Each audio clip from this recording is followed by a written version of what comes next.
Erkakning og'zidan chiqqan haqoratli so'zlar ayolning qulog'iga emas, balki to'g'ri yuragiga sanchiladi. Turmush o'rtog'ingiz haqqiga doim duoda bo'ling. Oilangizga baraka kirishda eng katta omillardan biri bu duodir.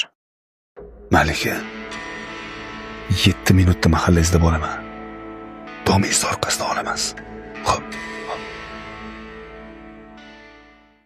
Ko'zimning quvonchi, qalbim, aqlim, tanamning yagona sohibi, farzandlarimni mehribon otasini o'zingga omonat topshirdim. Ey mehribon Robbim, mening hojamning qalbiga eng go'zal hislar va sakinat solgin. Uning yuragiga menga nisbatan pok, samimiy va cheksiz muhabbat joylagin. Juftimning umrlarini uzun qilib, kasb-korlariga baraka bergin. Rizqimiz uchun chekayotgan mehnat va zahmatlariga, nomi-yu amonlarini ajr savob bilan bezagin. Oramizdagi sevgi va sadoqatni